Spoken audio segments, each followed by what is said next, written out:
It's December. You know what that means. Transfer season is back, which means the return of the Arsenal Transfer Show.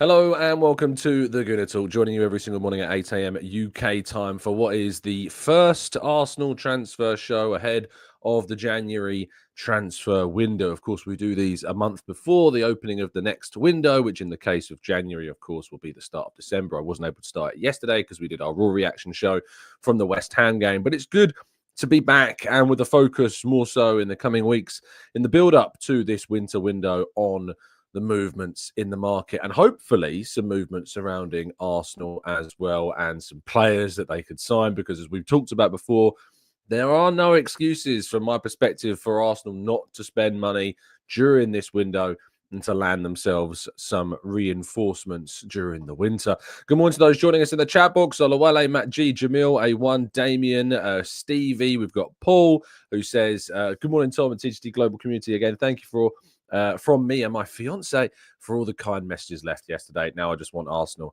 transfer news. Congratulations to you both, Paul. Amaral Gooner, Barry T, Sweater Merlot, Carl, we've got Shari, we've got Loga and Mark and Tom and Cam and plenty more of you guys and girls as well in the chat. Thank you as always for tuning in. It is all incredibly appreciated. And yeah, I hope you've had a fantastic weekend. You're ready for a brand new week, ready for December to hit us as full frontal as we're going straight towards that window it's coming quick. It's really coming around fast, so looking forward to getting into this transfer mud and mess and soup that we call this December period. Right, but without further ado, it's not all transfers today. There are some very big stories to discuss surrounding just football, and that is, of course, the last Premier League matches as well that we experienced over yesterday. 4 big games that saw results for teams chasing European places, teams in the mire down towards the bottom of the table, and then, of course, teams chasing the title. Chelsea winning impressively against an Aston Villa side who have been very, very poor. Now winless in 7, I think that it is, and a big, big defeat in their hopes of trying to claim a Champions League spot for the forthcoming season. It does seem the way that these teams, just like Newcastle, if you may remember a couple of seasons ago, they get that opportunity to play in the Champions League. The following season, they just cannot establish themselves in those positions. Not seeing too much talk about how amazing Unai Emery is and how he should have stayed at Arsenal, blah, blah, blah, blah, blah. Less said about that, the better. Manchester United, of course, under Ruben Amorim, got their first real big win under his tenure, a 4-0 home win over Everton. Couple of goals for Marcus Rashford, couple of goals for Joshua Zirkzee. And Everton, of course, looking in a bit of bother. Manchester United, of course, will play Arsenal on Wednesday at the Emirates in a big, big game, and arguably Arsenal's toughest of this festive run. Spurs go from beating Manchester City 4-0 away from home to failing to beat Fulham at home. It's I mean, Man City away, of course, but it's crazy the inconsistency of this team. Reece Nelson was praised heavily for his performance for Fulham during this game as well. But Spurs and Postecoglou just cannot seem to find a winning formula that will stick with things. Liverpool, though, beating Manchester City in what is a very, very big, big win for Arne Slot and his side. Huge result for Liverpool. I watched the game. I wouldn't say that I was other than the first 20 minutes, again, still not entirely convinced. It's amazing how Liverpool are doing this without necessarily convincing wildly of their own credentials. They are squeezing past teams, and for much of the latter part of the first half and much of the second half, there was a real feeling that Manchester City might even be able to find an equaliser, but then a mistake at the back. A very Arsenal-esque of old mistake to give away a penalty when it looks like you might be in the ascendancy. And certainly Liverpool will be emboldened by this victory. And now, they've got a tough game, of course, to midweek away at Newcastle. They've got some other tough fixtures coming as well. But the tough fixtures keep coming and they keep going and they keep getting wins. So, You can't say any fairer than that. Just a little bit of suspension news as well for Arsenal fans.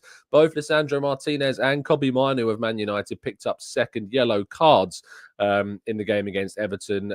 Rather, first yellow cards of the game, but fifth yellow cards of the season, meaning both will miss the game against Arsenal on Wednesday. And Tom Cairney was sent off for Fulham against Spurs, meaning he will miss Fulham's game against Arsenal next weekend at Craven Cottage. So some suspension benefits for Arsenal going into their next couple of games. And it leaves the Premier League table looking like this. Arsenal in second place, 2 points above Manchester City. Brighton also above Manchester City on goal difference. Only above Chelsea. Arsenal are on alphabetical order. And of course, Chelsea and Arsenal will be, looking like the two favourites to join whoever that fourth team will be in those top four spots for the rest of the campaign. Nottingham Forest dropping now 3 points behind them. A gap has opened up. It was at one point just one single point separating third from ninth. That has now, of course, changed. And there is 6 points separating Manchester United in ninth, who rose to that position from the bottom half of the table with their win over Everton, with Arsenal now in second place on 25 points. They are 9 off of first place Liverpool, who have just won 11 matches, drawing just one, losing just one.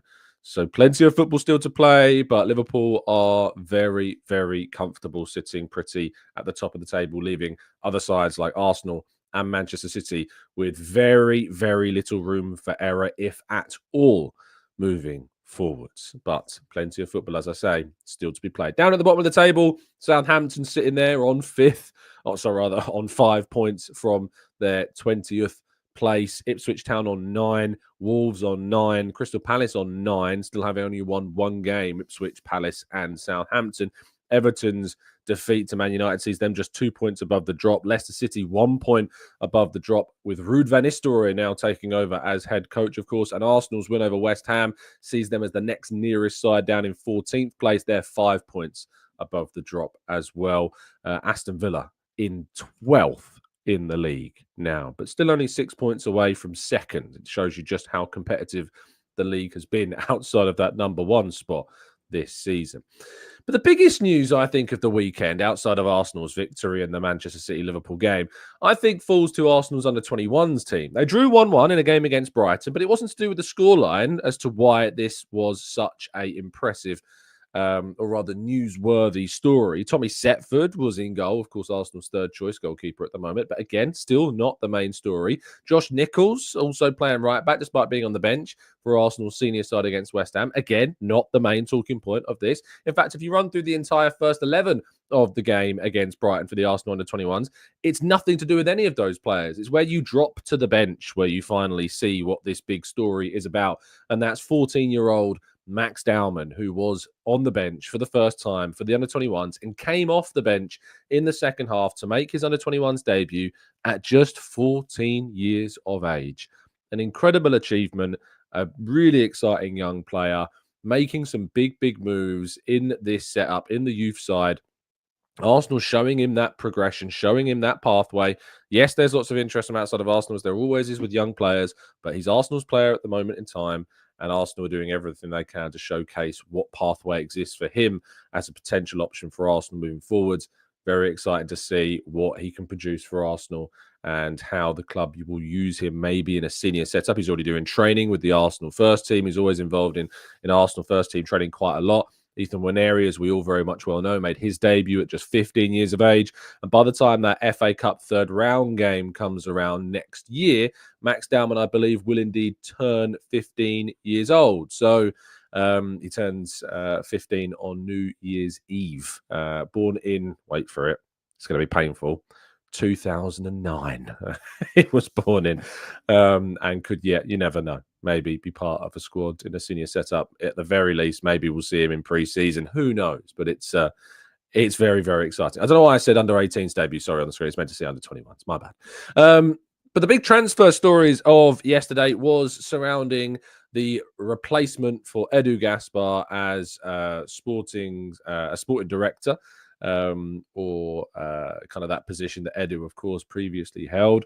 Director of Sport is the position, of course, that he's had with Real Sociedad. And Arsenal, according to Santiona, French outlet reporter, claiming that they have advanced talks with Roberto Olabe over potentially taking over the position of sporting director at Arsenal. This is not something, from my understanding of the situation, this is not something that is going to be rushed.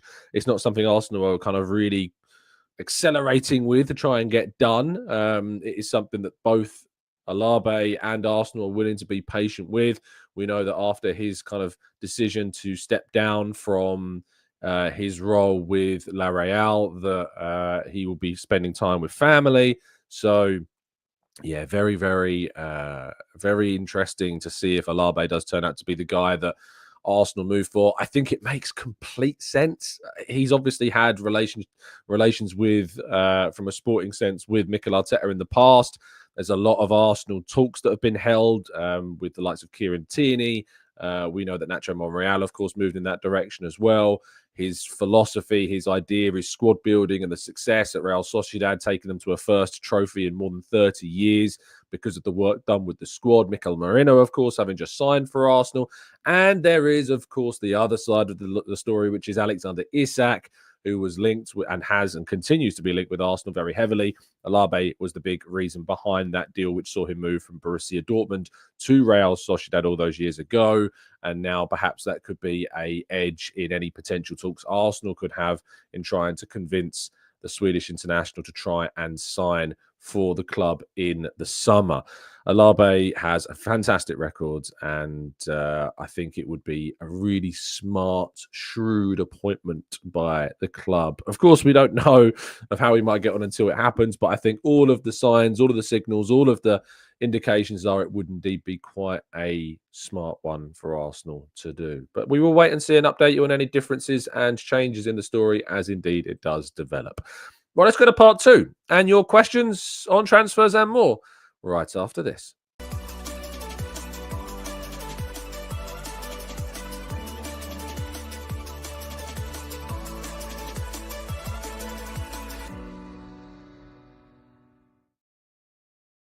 Okay, this is part two of the show where we tackle your questions in the chat box. So if you've got any that you would like to throw in, now is the time to do so. I will be joining you every single morning, of course, in the lead up to the January transfer window, all the way through the January window, providing you updates, providing you tactical breakdowns. Any of the big players, of course, turn out to be linked and look likely as a potential candidate to be an Arsenal player, and with insight from experts and more throughout the next 4 to 8 weeks as we discuss all of this and through the build up to Christmas and all the fixtures being covered as well. So make sure you're subscribed. Make sure you've turned those notifications on. We have got a 2024 aim of trying to reach the Emirates Stadium capacity of 60,704 seats in subscribers. I can tell you, of course, that we are well under 200 subs away from that target. So with your help, hopefully over the next, in fact, we're 152 away from reaching that target over the next few weeks.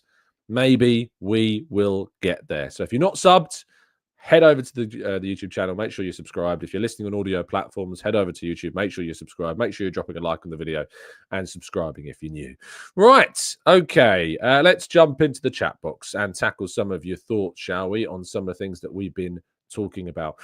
Hugh says, Tom, is it true that you're working closely with the club to throw off the opposition? Partey and Moreno injuries, surely they've just been rested for Wednesday. I mean, no, I don't think Arsenal would ever consider trusting me with any kind of information. The idea that they would feed information to a journalist to say that a player was injured when they're not, that would be naughty. So no, certainly not the case, but we don't have any update on those two. Mikel Arteta will address the media ahead of the game against Man United, where we will, of course, hear more about those two and more clarification on their situations. Samuel says, hi, Tom. I'm going to the game against Man United on Wednesday, which I'm incredibly excited about. I'm traveling. I was wondering if you know if I can bring a backpack to the Emirates. You can bring a small bag, but you will need to queue up in a separate queue when you go into the stadium for it to be checked. So it can slow down your entry. So just make sure that you turn up at the Emirates, Samuel, slightly earlier than others. I'd recommend getting into the ground early anyway. but there is separate queues for people with bags. The club do understand that people come from work and things like that. They can't avoid taking a bag with them. So, Samuel, you should be all right, but you'll need to go into a separate queue to have your bag checked. King says, Tom, is Liverpool being under? I mean, they're 9 points clear, King, at the top of the table. Can you underrate a Liverpool team like that? They are very good. They're very consistent. I still think that there is faults there, and I still think they can be got at. No, I think they're being judged about right so far this season. Very impressive, very consistent, not without flaws, is how I would describe it. Let's go to Chan says, if we do get Isak, how will the weekly starting lineup look? Which current players could be benched? Of course, the natural option would be Havertz, but it doesn't necessarily guarantee that. Isak has played in wide areas for Newcastle and for his national team as well. So it could be that Martinelli is actually the player that could end up dropping out, or Trossard, of course, as well.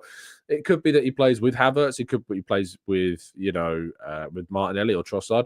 I think the versatility gives you options, of course. There's no right or wrong answer. I think it could be either of those two. Chan says, I'll be in the media room on Wednesday, so hopefully I'll see you there. You will indeed, Chan. And I look forward to seeing you, my friend. And I look forward to that indeed. GG says, do you think Damsgaard would be a good addition to our squad? I mean, he was really highly rated after that European Championship, wasn't he, when he was playing really well for Denmark. Now 24 years of age. He's this season got 2 goals and 5 assists in 16 matches for Brentford. Playing very regularly for them.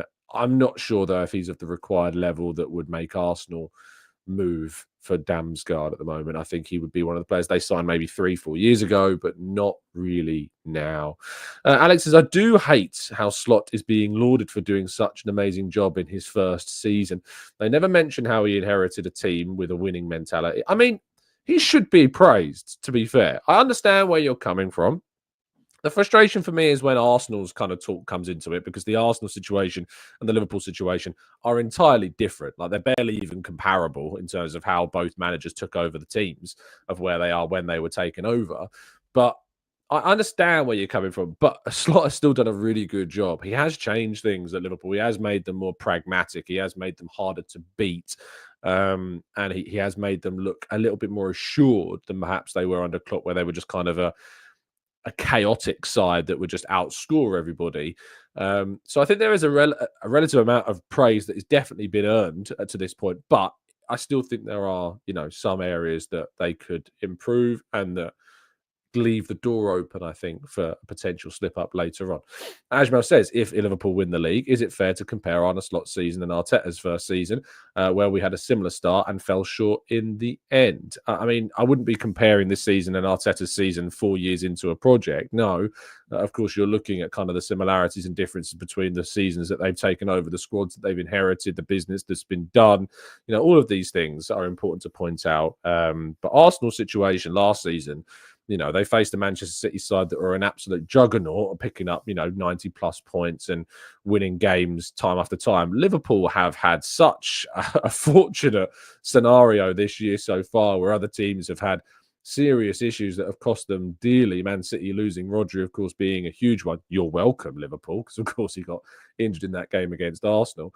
But Arsenal themselves losing Saka, losing Ødegaard, losing Moreno, losing Calafiori, losing Timber, losing these players that have missed key games, but even Partey, of course, and that losing and missing out on the game at the weekend, despite Arsenal still managing to get a result. So yes, it's been frustrating. Yes, it's been irritating. But we can only take, as an Arsenal fan, every game as it comes. We just got to focus on the next one, focus on what we're doing. Yes, we're going to have an eye on what the other sides are as well, but we have to focus on ourselves. We've got to win the next one, and then the next one, and then the next one.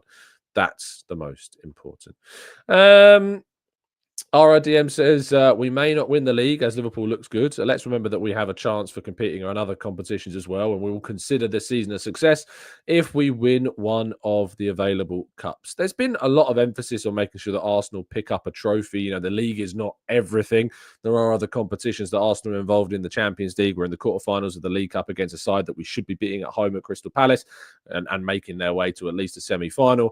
And then, of course, you've got a Champions League run that sees Arsenal now in the top 8 and as one of the contenders to win the competition overall as well. So I want to see Arsenal up there. I want to see Arsenal picking up trophies. And of course, it might be that we don't manage to claim the league this season, but trophies are definitely a target and an aim for this team this year as well. And one Tom Suit says we lost Gabriel in the game that we were leading as well against Liverpool. We ended that game with a back four of Partey, Miles Lewis, Skelly, Kivior, and Ben White. That was our back four. So yes, the stars have aligned for Liverpool this season. Tammy says Martinelli not starting in 2 Premier League games is worrying. Is there an ongoing issue between him and Arteta? No, it's not about that at all. He started the game in midweek at Sporting, a really important game in the Champions League. And I would be surprised if Martinelli doesn't start the game against Manchester United on Wednesday. I think that he's just rotating his squad. He's giving players rest. He's keeping them fresh and fit and available for the games. And I think that that's what he did at the weekend. I actually asked Arteta myself about that. And he said, he's keeping players on his toes. You've got to earn the right to play. But it's also about having players that are, fit and available and also keeping rotation in mind as well. Carly says, I don't want to sound ungrateful, but I would like to win something more meaningful than the FA Cup or the Carabao Cup. I really don't like it when people kind of screw all over the FA Cup. It really does frustrate me. The FA Cup is a major trophy. It's the oldest cup competition in the world of the sport. And whenever anybody kind of looks down upon the FA Cup, I really struggle with it. The League Cup, I've got empathy. I've got empathy with people that don't really rate it because I myself have had my issues with it. It's got so little going for it. The reward being a Conference League place. The reward being the fact that if you get to a semi-final, you've got to play a two-legged semi-final. And it's played so early on in the season as well. And is obviously sponsored, and that changes the name of it. And that does, kind of diminish, I think, its grandeur. The FA Cup is a major trophy and should never, ever be looked down upon as a trophy whatsoever. Arsenal are the most successful club in that competition, and that's a record that we have and hold very dearly because it's significant. If Arsenal were to win the FA Cup, it would be a major achievement, as it always is. It's what frustrates me about the lazy critics of Arteta when they're like, he hasn't won a trophy, and you're like, yes, he has. He won one of the best domestic cup competitions that you can win. And that certainly should not be understated. So if it was to be won, it would be a really good achievement for Arsenal to do. Charles says, Tom, I really think that we need a quality player in January, a top striker or a winger or a creative DM. Isak, Gyökeres, Osimhen, Kudus or Zubimendi are all statement signing that will send a message to other teams. Sadly, Charles, I think you're going to end up being disappointed in terms of a statement signing. It's unlikely that Arsenal will be in the market for that type of player. It would be very surprising if they did that. There's just not the financial freedom to be able to go and spend the 80 million plus that it would be required to sign a Gyökeres in that January window. Arsenal have looked at the market in the summer and it's obviously not been too forthcoming. They've still managed to spend money on good players that sadly have been affected by injury during this campaign. And they've been able to have a relatively net zero summer that's given them freedom to spend some money in January. And there are no excuses when it comes to spending money in January, as I've said time and time again. But the main focus, of course, from spending is definitely going to be on the summer transfer window when the freedom opens up more because of those PSR cycles and also because there are going to be more available options in that January window. We know that Gyökeres isn't leaving in January. He's already come out himself and said that. It's very unlikely that Newcastle are going to let go of Isak unless it's for 100 million plus, which is just not an amount of money that Arsenal are going to be looking to spend during that January window. So, yeah, I hope that we spend. I hope we have to. And I really do think that there is no excuses when it comes to spending some money this winter. But the idea that Arsenal will spend, a Declan Rice level of money, even in a window that never usually presents itself with too many great options, is, it's just something I don't want fans to get their hopes up for because it's not really realistic to expect that. And Red Fire says, so when United won it all and you Arsenal fans were downplaying it as a big cup, well, you Arsenal fans are something else. I mean, Red Fire, to be fair, I never said that about the FA Cup, ever. The FA Cup has always been, and you say all Arsenal fans, which obviously isn't an accurate terminology at all. You are generalising inaccurately so. The FA Cup has always been important. The League Cup has never been something that I look at as going, yeah, I'm really jealous of Man United winning the League Cup. I said time and time again that I wouldn't have swapped Man United's season when they finished, 8th and won the League Cup at the same time. I wouldn't swap our season with theirs. It doesn't represent progression as a club. And I think that was represented by the fact that he is now gone as a manager as well. It's not enough to keep you in a job. The FA Cup for him was enough to keep him in the job, but then his league form was ultimately what cost him this season. And now the decision has been made to change the manager. So you can generalise Arsenal fans if you want to. You'll end up looking a little bit of a mug doing so. But it's always been about the League Cup that's kind of had the question marks around it. The FA Cup never had an issue with anybody. I've had an issue with people downplaying it, but certainly when it comes to the League Cup, that's not the same way. Sybil says it's crazy that Liverpool are in phase 1 and they're going to win the league. Questions have to be asked. I mean, if you think Liverpool are in phase 1, imagine having that team in phase 1. Goodness gracious me. I would have loved the things I would have done for Arsenal to have that team in phase 1. It is. I mean, I say this with respect and love, but it's incredibly lazy if you think that, Arne Slot being in his first season is describing Liverpool being in phase 1. Goodness gracious me. It means you've misunderstood the entire kind of concept of a process is what that is. Tyler says the need for a striker is obvious, considering Gabriel is now only 2 goals away from Jesus since joining. That's mad, isn't it? But is Isak the one, considering his injury record of missing 193 games? And now 193 games. That's crazy. That can't be for Newcastle. 100. Right, let's have a quick look at if that's real, because that's crazy. 193 matches. Obviously, we're going to go to his transfer marked page, aren't we? Let's have a quick look. Is that for club and country? For starters, 193. It's not 193 games. I'll do the math for you. 193 matches. Here we go. So for Newcastle, he has missed 7 plus, and Sweden, 7 plus 4 plus 8 plus 19 plus 4. That's for Real Sociedad. Plus 1 plus 4 plus 5 plus 1 plus 2 plus 3 plus 8. 66. He's missed 66 games in his career. For Newcastle, he's missed a combined 38 since he arrived in 2022, which is a lot. They are kind of staggered, if you like. There's kind of little bursts where he misses games, but this is why you bring in, a player to compete with an already very competitive centre forward in Kai Havertz. So if you do miss a player for a certain period of time, it's worth pointing out that Erling Haaland, for instance, has missed a period of 12 matches during last season. He also missed a lot of games for Borussia Dortmund. He's got a very similar injury record actually to Alexander Isak. If you'd have looked at his injury record at Borussia Dortmund and thought that he's injury prone, would that have put you off signing Erling Haaland? I think when you're considering looking at a player that has produced as much as Isak has, and you've still got a player in Kai Havertz to be another option for you as a centre forward, it's enough that would not put me off the idea of doing that deal. Maximus says, people don't quite understand these different phases, do they? Someone in the media just assumed it was the difference in years of managing, and now everyone else has held that to account. There are articles on Arsenal phases of development. Please go look it up, folks. Absolutely. Aruna says, Tom, the League Cup has been laughed at because of the Champions League. If you won it and got a Champions League place, it would matter. I think this is a really good point. I've talked about this before. If you won the League Cup and it earned you a place in the Champions League, that would read kind of that. That would elevate that kind of stature of the competition, I think. But the fact that it qualifies you for the Conference League, it doesn't work. Hebrew says, Tom, read comments. What have I been doing for the last 18 minutes? I was just making all of these answers up, Hebrew. I didn't know what I'd been doing for the last 18 minutes, so I apologize for reading out no comments in the last 18 minutes at all. King says FA Cup is amazing, but you can't overlook what's done in the league. It's very different from winning and doing well in the league versus having your worst season and also winning, which of course Manchester United did. They had their worst ever league finish, but won the FA Cup. And that's telling, and it was enough to keep Ten Hag in the job into next season, but his league form ultimately is what cost him moving forwards.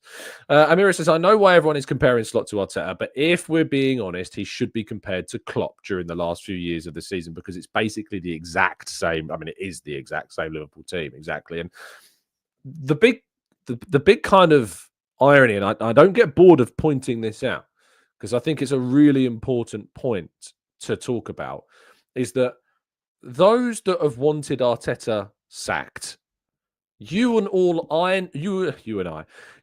all know that if Arne Slot had been the guy that, if Arteta was sacked in the summer, had been in line to be the number one candidate to take over as Arsenal manager, that would have been wildly criticised, because the idea that the biggest critics of Arteta want an Ancelotti or an Inzaghi or a Simeone. They want managers with caliber. They want managers with that record, which ironically, Simeone's not won a trophy since Arteta's won one, for the record. But when it comes to that element, the idea that Arsenal would have brought in a manager in Slot who's been in the game for 5-ish years and has only been managing in the Netherlands, done a really good job there with Feyenoord and previous to that RZ. Like, the idea that Slot would have been the guy to replace Arteta would have been laughed out of town by the people that have been hounding Arteta out for years. So that's the greatest irony of this. So when you hear kind of this argument of, look, Liverpool changed their manager and look where they are. See, that's what happens when you change your coach. Yeah, I see what you're saying. But when the idea of it being another young coach who comes in to start a project and a process at the club that you've hounded the guy that we currently have out of the club for years, again, the irony is not lost on me, and it's incredibly hypocritically hilarious when it is talked about in that fashion. So I think that's really, really worth pointing out. Amara Gooner says, Tom, didn't Ten Hag start very well? And then look what happened to him. I mean, to a degree. And Ten Hag was somebody that a lot of Arsenal fans were looking at as maybe being a replacement for Arteta at times when things were pretty dire, in his first couple of seasons, as we were, changing things and progressing and overhauling the squad and changing things behind the scenes. And I mean, yeah, look what's happened since then. It's been very, very different. Arsenal 2020 says, Tom, while a striker is important, signing a creative player to compete with Ødegaard is crucial. Without him, our title hopes do fade, and making a midfield depth is more essential than another forward. And my question to that always is, as an owl would say, who are you going to get? Who are you going to sign that is going to give you the depth that we need to replace Martin Ødegaard, and a player that knows that they are not going to play too much, because Martin Ødegaard is going to start every single competitive match that he is available to play. So how can you go out into the market and sign a competitive option to Martin Ødegaard realistically? The answer for me is that you can't. And so you have to find an alternative pathway. For me, there are two routes. One is you invest more minutes into Ethan Nwaneri and hope that he can be that figure. The other pathway is you add a versatile attacking player that can operate as an attacking midfielder that isn't necessarily going to give you the same amount of quality as what Ødegaard can, because let's be honest, who can?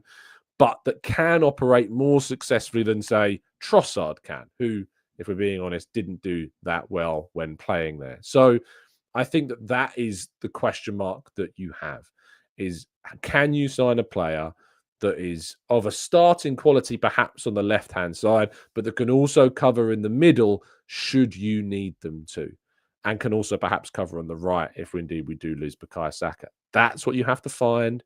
That's really hard to find. As I say, Xavi Simons, the problem with the Xavi Simons thing is, again, it comes into this rhetoric of he's on loan at the moment from PSG to RB Leipzig. He wants to start every single game week in, week out. And you have to ask the question of where is he going to start for Arsenal week in, week out to convince him that Arsenal is the right place to come.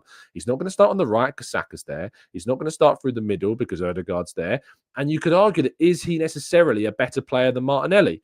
Martinelli has scored and assisted more goals than Xavi Simons has this season. Yes, I know he's injured at the moment, but is he going to be able to produce any more than what Martinelli can to justify that signing? And I'm not necessarily sure. I think in the summer he would have been a decent addition to the squad if he would have come. But I have to ask that question of, would Xavi Simons look at Arsenal and think, yeah, I'm going to play week in, week out here. I'm going to get plenty of minutes and I'm going to want to come. And that's the problem. That's the challenge that we have to be able to answer. He says, while I don't disagree, or rather, while I don't agree with Arteta's outers, we can make it sound like Arteta hasn't been responsible for us being 9 points behind Liverpool. Playing players out of position has cost us. I mean, we have had to play players out of position, barring one. The only criticism that I've got of Arteta during this period is the Trossard attacking midfield role. That's my. I personally feel like we should have jumped earlier with Nwaneri. while Ødegaard was out. I think we should have jumped away from that 4-4-2 kind of role that we were playing with Trossard and Havertz dovetailing off one another. Like, yes, you can point to that as a criticism, but it's still not a guarantee that if we did anything different, that things would have changed and we would have beaten Liverpool and beaten Bournemouth and beaten Newcastle. Like, that performance against Newcastle was nothing to do with individual players. That performance against Newcastle was a collective disgrace. That's what that was. It was nothing to do with the tactics. It was nothing to do with who was playing where on the day. It was a horrendous performance. And teams have those in seasons. We saw it last season against West Ham. We saw it against Fulham. It happens. But I still think that all you can kind of look at is looking at what Arteta did during the period that Ødegaard was missing. I personally would have given more minutes to Waneri during that period. But the idea that we wouldn't suffer or that we could do anything differently and we would be as good as we were if we had Saka, if we had Ødegaard, if we had Calafiori, if we had Ben White at full fitness, if we had Timber in games, if Partey didn't have to deputise at right back, all of these issues that we've suffered during that period were going to have a negative impact on our competitiveness. And it did. We could have tried some different things. But I think the idea that it all falls on Arteta's shoulders and it's not actually explainable in any other way, shape or form, I think is a little too harsh, from my perspective at least. I just don't think you can replace what you get in Ødegaard and Saka when you lose them. And we did lose them. And that's obviously a very big frustration indeed. And also we had to deal with these stupid suspensions that no other team is going to have to deal with. No other team is going to get a player sent off for what Rice did or what Trossard did or even what Saliba did. No other team's going to suffer those types of red card suspensions because, let's be honest, we've seen it happen. We've seen Szoboszlai kick the ball away after being on a yellow card. We've seen Van der Ven take a player out as they're running through on goal. We've seen Tosin Oderabio take out a Liverpool player as they're running through and they've not been sent off. So we know that we have been and received decisions. Even in the West Ham game, we've seen Declan Rice complete a perfect challenge on Lucas Paquetá and be punished, and then Arsenal get punished with a goal. It is just ridiculous. It's ridiculous what we have dealt with, and yet we still find ourselves second in the league, above Manchester City, and of course in a position where if there's going to be a team that looks like challenging Liverpool for the title, it looks like it's going to be us. So, I just think that it's a little too far when it comes to kind of that stringentness and the lack of kind of perspective around what has happened to us this season. Boston says any manager will be forced to shuffle the team due to injuries. It's not like Arteta is intentionally utilising players in the wrong positions. He's had to deal with what he's been dealt with. And if we're being honest, I think last season, if we go back to the West Ham 0, Arsenal 6 result, let me just go back to it. Let me find it. I remember the conversation I was having in the press room before the Arsenal's 6-0 West Ham game. Arsenal's team, where is it? Why is it not showing? Why is it only showing the... Oh, here we go. Trossard, in this game, played in a central role when we went to West Ham. And it's not like we've not successfully used Trossard in central roles before. It's not like when we've moved Trossard into this central position that it was like the wackiest decision ever by Arteta, and that using Trossard in a central role was a disastrous choice that we've known time and time again has never worked for Arsenal. It's never worked to put him in that. We know that's patently untrue. When he signed for Arsenal in 2023, he played a number of games through the middle and did really, really well. We had a fantastic winning record of Trossard playing in that central role. So I find it odd that there's this kind of reassessment of the idea of playing Trossard there. I think it's more on Trossard's own performances than it was on Arteta playing him there, even though I would have rather seen Waneri get more minutes than he did. So I just think people quickly forget what's gone before and blinker themselves into what's happening right now, when actually there's lots of context as to why we chose to do what we did. But the bottom line is that if you lose Ødegaard, if you lose Saka, if you lose Calafiori, you're going to suffer. And we suffered. And hopefully now that these players are back, we're going to return. Soup says, what has cost us the most this season is the discipline and the injuries. You can maybe blame Arteta for sendings off, but maybe we didn't get the message across to players about the new rules efficiently enough. I mean, if that's true, then fair. But the other players that have done the same things need to also be sent off for those same things. You know, they're not. They're not being sent off, and Arsenal players are. That's the frustration that we have. So it's all well and good saying, you know, we didn't get that message across, but when you're seeing examples week after week of bad decisions being made, it's just nuts. RRDM says, let's appreciate what we have, support and develop them, and we can't blame the coach for trying. Trossard was looking like a worse player and support the team in our role as fans. Culture Mark says, Tom, hindsight is a beautiful thing. I totally trust the process, although Arteta has been here 5 years. Let's take into account that he had to use the first 2.5 years to rebuild. I'm happy. What do you say? I say that if anyone expected Arsenal to be competing for a title in Arteta's third season, I think that they would have been very optimistic indeed. I certainly didn't expect to be competing for the title in Arteta's third full season in charge, and yet that's where we were. In his fourth full season, we found ourselves 2 points behind the leaders come the final game of the season after winning more games than the Invincibles. And now into his fifth full season with the club, of course, we are again sitting as the second most likely competitor to the title.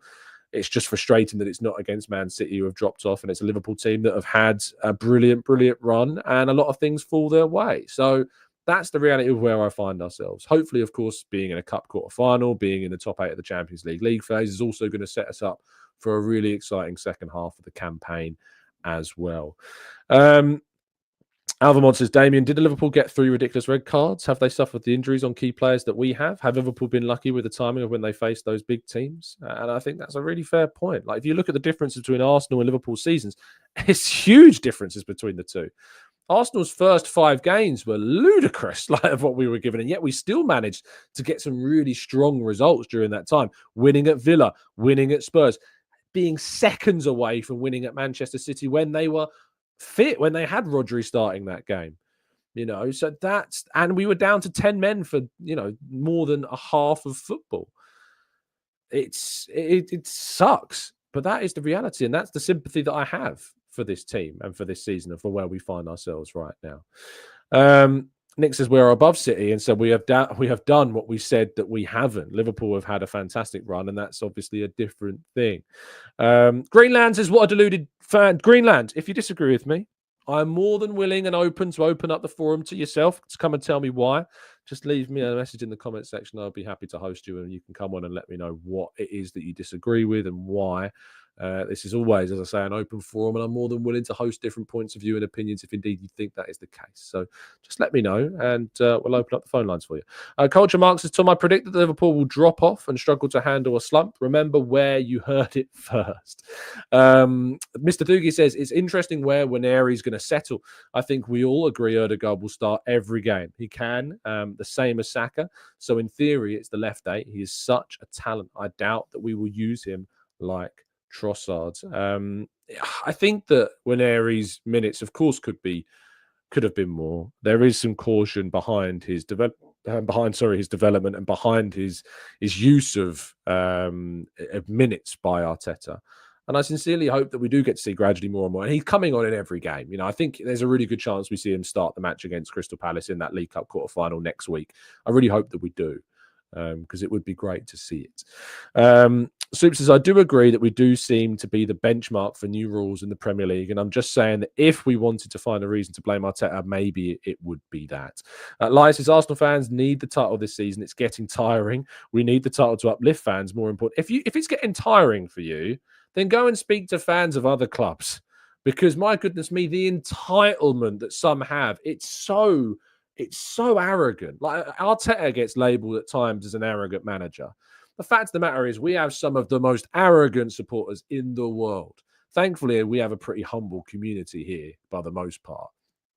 But like, my missus is a Charlton fan. And like, whenever I talk about like my frustrations or the elements around Arsenal, and I'm sitting there and watching them lose to Sutton or someone, like, the entitlement, like, Arsenal fans need a title this season. That's not what being a fan is. That's not what being a fan of a sport is about. If you think you are entitled to a title, you're in the wrong game. You are in the wrong game, because that's not what sport's about. You are not entitled. You are incredibly fortunate to support a team of the significance and size of Arsenal. However it came to be that you are a fan of Arsenal, you're incredibly privileged to be a fan of Arsenal Football Club. I feel it. I know it. I don't take it for granted. I do not take for granted the fact that I'm able to enjoy watching a team that are expected in many ways by many to compete for the title, that have an aim for competing for the title. That's the reality for me, and that's never ever lost on me. I'm going to use the words of Erling Haaland: stay humble. Because if you're not humble, it's just pointless. Just go watch something else. If you want to go and become a Max Verstappen fan, feel free. And if the reason why you want to be a Max Verstappen fan is because he wins nearly every single race, maybe that's the sport for you. But football's not about that. That's not why you support a team. That's not why you support a team. It's not why I supported Arsenal. I hope it's what others. And I remember speaking to another Arsenal fan. We did a phone-in show, and an Arsenal fan said they supported Arsenal because of Thierry Henry and because of what he inspired them, what he enjoyed so much about Arsenal. And I'm like, that's great. That's great. If you chose to be an Arsenal fan because of an individual player, then cool. If you chose to support Arsenal because we won loads of games, and I tell you, it happens, and the glory hunting kind of phenomenon happens all the time. When I was a teacher a few years ago, and you'd see the younger generations going through, the amount of Manchester City shirts I saw being worn down in the southeast was horrendous. You're thinking, why are you a Man City fan? What, man? And it's why the ironic joke of Man United fans, the majority of them living in London. It's this irony. If that's why you support a team, if you support a team because they've won loads of trophies, or when you chose to support them because they were winning loads of trophies, I understand why now that there's going to be some frustration. But if that's the reason why you supported Arsenal, just because they won loads of stuff and because they were winning every week and you enjoyed supporting a team that won every week, then I'm sorry, but I don't have much sympathy. I just don't, because that's not what football's about. That's not what supporting a team is about. You support them through the rough, you support them through the smooth. Yes, you criticise. Yes, you scrutinise. But this idea that Arsenal fans need a title is never something I'm going to get on with. It's never going to be something I sympathise with. It just never is.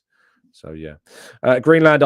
It'd be great if you wanted to go and have a chat. I mean, you've jumped in and called me deluded. It'd be great if you wanted a chat. I don't think you're going to do it. Sadly, it doesn't look like you've responded with one. But another one bites the dust, people. Another one's gone. Fahim says it's the whole "we're Arsenal" crowd. Just being Arsenal means that we should win the league. Sit down, lads. It doesn't work like that. Exactly. I couldn't have put it better myself, Fahim. Ant says, Tom, remember when we saw lots of Blackburn shirts walking around London? Where are they now? And I think you might be slightly older than I am. Slightly older than I am, but I absolutely agree. Greenland says, I wrote many comments, mate. There's no comments saying you'd be happy to come on, Greenland. It's not there. Not seeing it. Let me know if you want to jump on. Amiral Gooner says, Tom, I live in Holloway. I had a choice of Spurs and Arsenal. My brother picked Spurs and I had more sense in my life, and that's been perfect. Fair play to you, mate. Barry says, my first game was at Luton in 1958. Absolutely brilliant. Answer says, I chose Arsenal because of the beautiful football from 1996. And again, if that's the reason you chose to support Arsenal, that's fine. But at no point does that choice give you any and I'm not talking to you specifically, Answer, just in general. At no point does it give anybody any entitlement that Arsenal should be winning titles, should be winning trophies. And the fact of the matter is, when you went into this season, Arsenal weren't the favourites for the league. They weren't last season. They weren't the season before that. If you're the favourites for the league by a long way, then I'd get it a bit more. If you were a Manchester City supporter, this season you would be absolutely fuming with your team's performances. Absolutely fuming with your team's performance because you've put yourself into that position. You've elevated yourself as a club to being the best team in the country by quite some distance over the last 6 to 7 seasons. And of course, then it's a different kettle of fish. But if you're an Arsenal fan, it's not the same. It's just not the same. Richard says, it sounds daft, but I started supporting Arsenal because I used to watch their games to cheer me up as a young fan. I'm from up north now. And, that's fine. But at no point being your decision to be, or your inheritance to be, or your accidental falling into being an Arsenal fan, at no point will give you any right or entitlement to feel like you need a title. No fan needs a title. None of them. No football fan needs a title. We want a title because that's what you want as a fan. But this this arrogant entitlement that sadly is, I think, spread with, of course, social media has definitely elevated that entitlement and that arrogance for sure. It has. And I think one of the best examples is whenever you see Arsenal fans having a debate, see how many times the words £700 million gets talked about in isolation. See how much that term gets brought up completely without context. Because if they're using the £700 million as kind of a barometer for what Arsenal should have achieved, and then you say, well, how much have City spent since Pep came in? Well, how much Liverpool spent since Klopp started that building work there? And when you look at the gap between the spending under Arteta and the spending under Klopp and the spending under Guardiola, and also you look at the teams that those two managers also inherited when they came into their positions as managers, and you see the difference between what's been done there and what's had to be done here. That £700 million suddenly seems very small compared to what's been done elsewhere. Because it's not just about how much the teams have spent. It's about the fact that Klopp inherited a squad that had already competed for a title under Brendan Rodgers not so long ago, that already had the likes of Philippe Coutinho and others, that Pep Guardiola not only was already the best manager in the world at that point, but inherited a club in Man City that, again, had competed for those titles, that had David Silva, that had Sergio Aguero, that had Vincent Kompany, that had, have I mentioned Kevin De Bruyne? It's had players that were just so key. And you look at the difference between that and Arsenal, and it's just night and day. But that never gets to seem to be talked about whenever the £700 million gets brought up. Rich says, Tom, I started supporting Arsenal because of you. You silly man. You silly man. I know that's definitely a joke. Nick says, it's funny when people who aren't from Tottenham support them. Why would you voluntarily inflict that upon yourself? It's almost like it almost deserves an element of respect in some ways that you'd be that keen to inflict such pain. Lloyd says, born Arsenal fan. I have a pic of myself from the age of 2 in an Arsenal kit.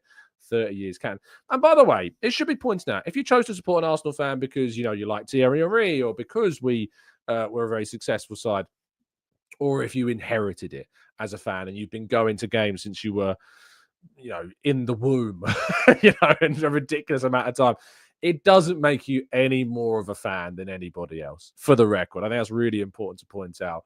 You know, your desire, your love for the club is no more than anybody else. If you're able to go to games, if you spend loads of money on matches and tickets, that's showing your appreciation for the club and your loyalty, sure. But it doesn't make you any more of a fan. If you love Arsenal and you want them to win every game, that's the maximum that you can achieve as a fan. That's the maximum that you can. Like, I hate that entitlement as well of fans. Like, I go every single week. You know, I what would you know? Have you ever even been to a game before? I hate when people say that.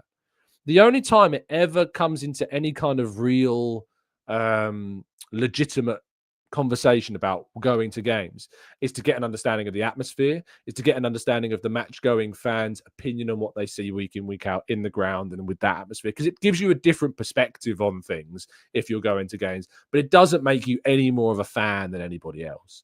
It really, really doesn't. So I don't want this whole conversation about kind of why you've chosen to be a fan to bleed and blur into something else, which is about what makes someone more of a fan than someone else. If you love and support the club and you've always wanted Arsenal to win every single game that they've played, you are as much of a fan as anybody can be.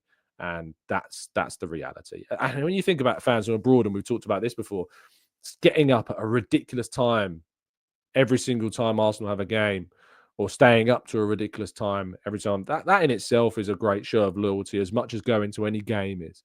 So that's really important to point out.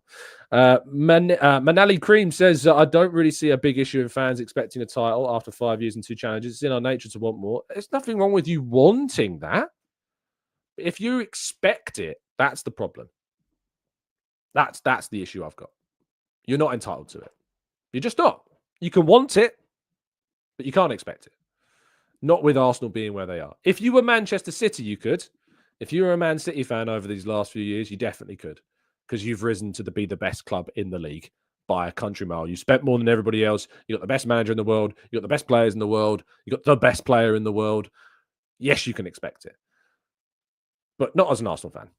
That's just not it. Our aim is to get there. Our aim is to try and eclipse them. And if we do manage to win the league, this season, then yeah, that's fine. You can expect the league next season. I haven't got an issue with that.